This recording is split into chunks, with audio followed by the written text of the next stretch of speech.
우리는 여호와께서 우리를 대면해 주셔야 되는 거예요. 우리는 모세가 하나님을 대면한 게 아니라 여호와께서 모세를 대면해 주신 거예요.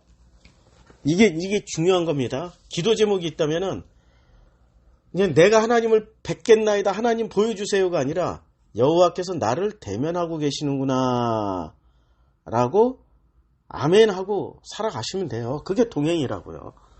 여호와 동행하고 있으면, 자, 여호와께서 대면하여 여호와께서 아시던 모세는 이제 언제부터, 자, 이 사건이 언제 일어났어요? 여호와를 대면해서 알게 된, 여호와를 대면했을 때가 출애굽기 3장에서 보세요. 이제 모세가 여호와의 사자가 떨기나무 가운데로부터 나오는 불꽃 안에 그에게 나타나시니라. 떨기나무에 불이 붙었으나 그 떨기나무가 사라지지 아니한다. 자, 그 떨기나무에 불이 붙었어요. 근데 이에 모세가 이르되 내가 돌이켜 가서, 어떻게 가요? 돌이켜 간다는 게 돌아가서, 다시 되돌아가서 이 큰 광경을 보리라. 떨기나무가 어찌하여 타지 아니하는 거 하니. 자, 우리는 이 장면에서 뭐를 찾아낼 수 있냐면은, 늘 모세는 양을 치러, 장인 미디안의 제사장 이드로의 양떼를 치고 있었던 모세는 그때를 언제나 양떼를 치러 다니던 산이었어요. 호렙산에. 그런데 늘 떨기나무에 불이 붙어 있었어. 그런데 언제나 그냥 그것을 무심코 지나가 버렸어. 그러니까 또 가시나무에 붙은 불이 늘 그 자리에 있었고, 그 자리에서 여호와께서 모세를 대면하고자 했는데 모세는 계속 지나갔단 말이에요. 몇 년 동안? 40년 동안. 40년 동안 계속 지나갔다고. 그런데 모세가 어느 날은 갑자기 40년 만에 내가 돌이켜 가서 이 큰 광경을 보리라 하고 돌이켜 간 거예요. 여호와께서 이제 모세가 보려고 돌이켜 오는 것을 보신지라. 야, 하나님은 40년 동안 그 자리에서 모세를 기다리고 있었다니까. 40년 동안. 근데 40년 만에 모세가 드디어 그 불에 관심을 갖기 시작한 거예요. 하나님은 언제나 모세가 다니는 길목에서 언제나 40년 동안 변함없이 모세를 대면하려고 모세를 기다리고 있었는데, 모세가 그걸 지나쳐만 갔던 거예요. 그런데 어느 날 40년 만에 돌이켜 가게 된 거야. 지나쳐 갔던 그 불을. 그리고 돌이켜 오는 것을 보고 하나님이 떨기나무 가운데서 모세를 불러 이르시되 모세야 모세야 하시니 모세가 이르되 내가 여기 있나이다. 내가 여기 있나이다. 내가 여기 있나이다. 이거는 정말 놀라운 사건이에요. 지금 우리가 인생 살면서 하나님이 어디 있어요 하지만 하나님은 내 삶의 길목에 늘 계시다고. 늘 계셔. 하나님은 계시고 하나님은 늘 나를 지켜보고 계시고 하나님은 늘 나를 기다리고 있는데 내가 지나쳐 간다고. 내 눈이 어두워서, 내 마음의 눈이 다른 걸로 가득 차 있어서 하나님보다 그 떨기나무에 불 붙은 것보다 더 괴로운 심정이 더 많으니까 귀찮으니까 그냥 지나가. 눈에 안 띄어. 내 상황과 조건과 내가 처해 있는 것이 너무 크면은 하나님 대면을 못한다고. 여호와께서 대면하려고 내려와 있어도 여호와의 대면을 내가 외면해버린다고. 아니 투명신을 취급을 해버린다고. 하나님 어딨냐고 막 이러고 따지긴 하는데, 하나님 어딨냐고 따지기는 하는데 나오보라고 뭐 이런 소리, 하나님 있으면 나오보라고 막 이렇게 따지기는 하는데, 하나님이 지금 내가 늘 살아가는 삶의 길목에 서서 이분이 기다리고 계신다고. 그것도 눈에 겁나게 기가 막히게 잘 보이는 불붙은 나무로 기다리고 계신다고요. 근데 그 불붙은 나무를 보면서도 그냥 무심코 지나가 버려요. 자기 문제가 크니까. 하나님을 처음 만나는 장면이 참 놀라운 거죠. 떨기나무에 불붙은 장면으로 만났으니까. 그래서 신명기 다시 돌아와서 그 후에 이스라엘에는 모세와 같은 선지자가 일어나지 못하였느니. 왜냐하면 모세는 여호와께서 대면하여 아시던 자예요. 그러니까 여호와께서 대면하시기 위해서 어떤 일을 하셨어요? 기다리고 계셨다고. 몇 년 동안 그 자리 호렙산 가시떨기나무에 그 자리에서 40년 동안 불붙은 채로 기다리고 계셨다고. 근데 40년 만에 모세가 이렇게 돌이켜서 야, 나무에 불 붙었네? 하고 되돌아갔어요. 우리 되돌아가는 그런 시간이 있어야 된다고. 내가 가던 발길을 돌려서 내 운명의 발길, 내 삶의 발길 어느 순간 멈추고 되돌아보면서 야, 여기가 아니라 저기에 불 붙은데 하나님이 계시네? 라고 직진본능에서 수dob하고 되돌아가라고.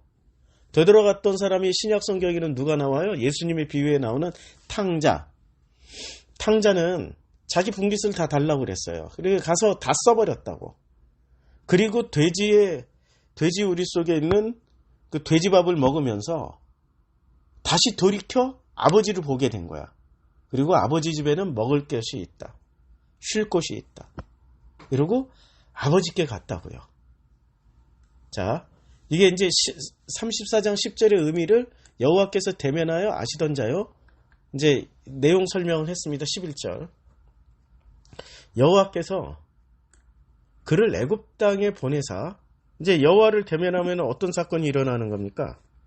여호와를 대면하면은 어떤 사건이 벌어지냐면, 첫째, 그를 애굽 땅에 보내세요. 애굽 땅. 우리가 여호와께서 우리를 대면해 주시면, 그리고 여호와께서 우리를 아는 사람이다. 너는 내 아는 사람이야. 그러니까 신약 성경으로 치면, 예수님의 표현을 빌리면 우리는 하나님의 자녀가 되는 거죠. 그리고 예수와 신랑 신부의 관계가 되는 거죠. 자녀가 되면은 도로 어디로 보내세요? 도망쳐 나왔던 애굽 땅으로 돌려보내세요. 다른 데로 안 보낸다고. 도망쳐 나왔던 그 땅으로 돌려보내. 내 가정이 힘들어 죽겠어요. 나 진짜 그냥 끝내버리고 싶어요. 막 힘들어 죽겠어요. 그런데 하나님 만나면은 어디로 다시 돌려보내요? 지옥 같은 가정으로 다시 보낸다고. 지옥 같은 그놈에게 다시 돌려보낸다고. 나 죽이려고 하는 바로가 있는데, 그 바로 피해서 도망갔는데, 그 바로 있는 대로 다시 보내버린다고, 하나님이. 이게 여호와를 대면한 사람의 첫 번째 사명이라고. 첫 번째 사명. 이걸 감당하게 되는 게, 그게 바로 하나님의 은혜 받음입니다. 맞죠? 예, 하나님의 은혜 받음이에요. 그걸 감당하고 그걸 이루어내는 게 하나님의 은혜 받음이고, 다시 되돌아가는 거. 자, 다시 되돌아가는 게, 자, 애굽 땅에 보내세요. 그리고 뭐를 해요? 자기를 죽이려 했던 바로와 그 모든 신하와 그 온 땅에, 그러니까 바로와 그의 모든 신하와 자기를 죽이려고 하고 있었던 그 모든 사람들에게 뭐를 베풀어 준 기적과 이적과 기사와 모든 큰 권능과 위엄을 행하게 하심에 온 이스라엘의 목전에서 그것을 행한 자이더라. 그러니까 우리는 출애굽기에 나오는 10가지의 이적과 기사가 모든 큰 권능과 위엄을 행하게 하셨어요. 모세가 한 거예요? 아니면 여호와께서 대면해 주셨던 것처럼 여호와께서 행하게 하신 거예요. 여호와께서 행하게 하신 거죠. 언제나 모든 것을 주체는 여호와입니다. 내 삶의 운명, 내 삶의 어떤 방향이 내가 결정하고 내가 나가는 것처럼 보이지만 모든 거는 여호와께서 결정하십니다. 근데 여호와 만나기 이전에는 지가 살아. 지 멋대로, 지 뜻대로, 자기 뜻대로 살아. 그런데 여호와를 만나고 났더니 어떻게 돼요? 여호와를 만나고 났더니 이제는 내 뜻대로 사는 것이 아니라 아버지 뜻대로 하시옵소서 하고 아버지께서 나를 섬기시는 일을 하게끔 하시는 거죠. 그래서 애굽 땅으로 가고, 첫 번째 애굽 땅으로 가고, 두 번째 이적과 기사를 행하는데, 이적과 기사의 이 10가지 내용은, 자, 출애굽기에 이적과 기사가 나오잖아요. 제일 첫 번째가 뭡니까? 그냥 첫 번째가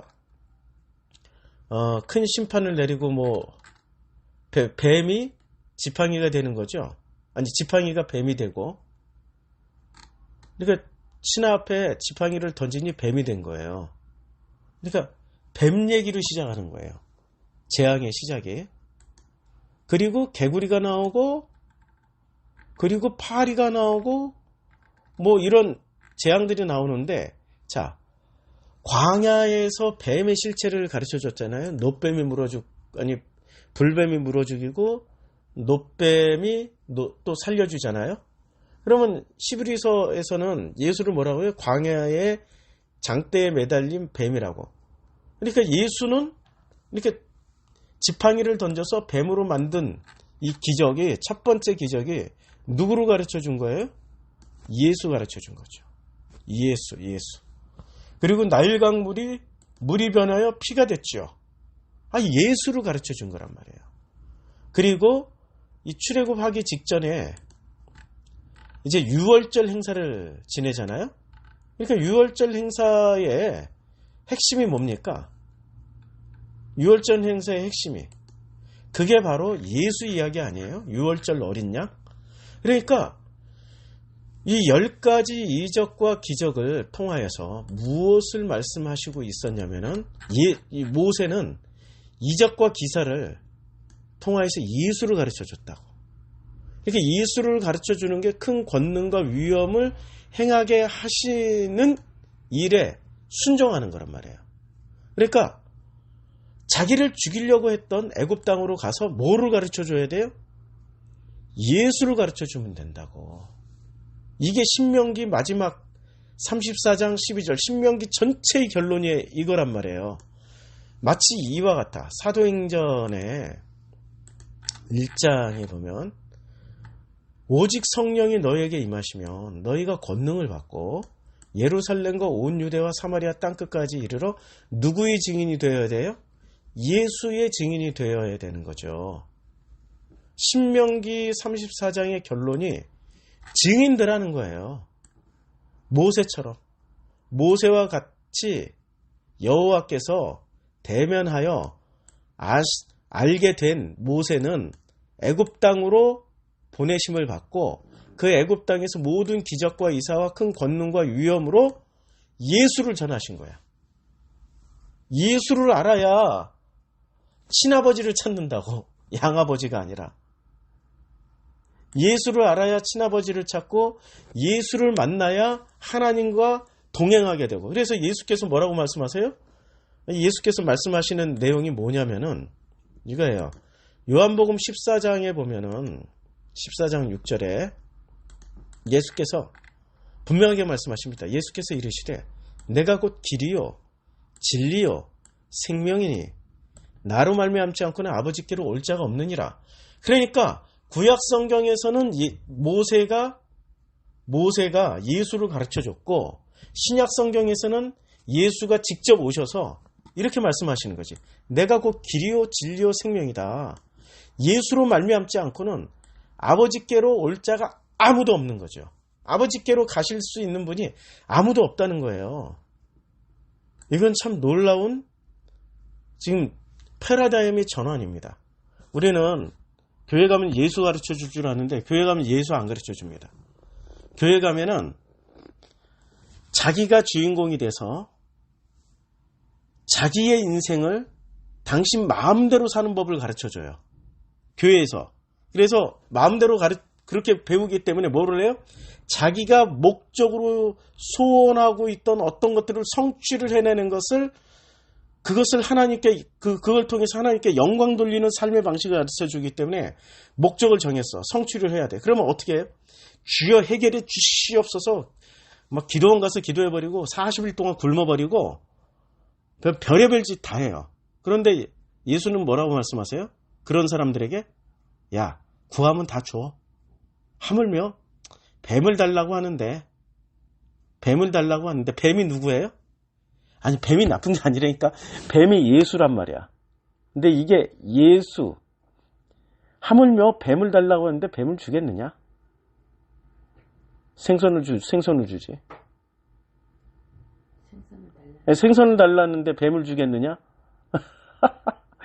아, 이게 복선이 되게 많이 달려 있어가지고. 자, 생선을 달라는데 뱀을 주겠느냐? 이제 전부 다 예수 얘기라고요. 예수가 우리가 가서 그렇게 구하면은 막 다 받을 것처럼 여겨지죠. 그렇게 받고 나면 어떻게 돼요? 그 자식은 이상한 자식이 된다고. 아까 우리 기초성경 공부에서 했잖아요. 자식 소원 다 들어주면 그 자식이 행복할 것 같죠? 아니에요. 부모도 불행해지고 자식도 불행해진다고. 안 주신다고. 그냥 동행만 해주는 아버지가 최고의 아버지라고. 그리고 스스로 깨닫고 그걸 내려놓게 만들고 진짜 구해야 될 걸 찾게 된다고요. 어디 가서요? 애국 가서 이렇게 나를 괴롭혔던, 나를 죽이려고 했던 그게 애국이잖아요. 그게 우리 가정이 될 수 있고 어떤 인간관계일 수 있고 그게 사업장이 될 수 있고 그게 어떤 진짜 가기 싫은 어떤 곳이 우리 진짜 삶의 터전에서 살다 보면 거기에 다시 하나님 보내세요. 그리고 거기 가서 예수를 전하게 하세요. 왜? 예수를 통하여서 아버지 하나님을 만나게 하셔야 되니까. 예수를 전하신다고. 자, 오늘 기도하고 말씀 마치고요. 그리고 나눔 시간을 갖겠습니다. 아버지 하나님, 예수 만나 아버지와 동행하고 싶습니다. 모세처럼 아버지를 만나서 아버지의 아버지와 하나 되는, 그래서 아버지의 뜻대로 살다가는 그러한 모세처럼 저희들을 축복하여 주시옵소서. 예수님의 이름으로 기도드렸습니다. 아멘.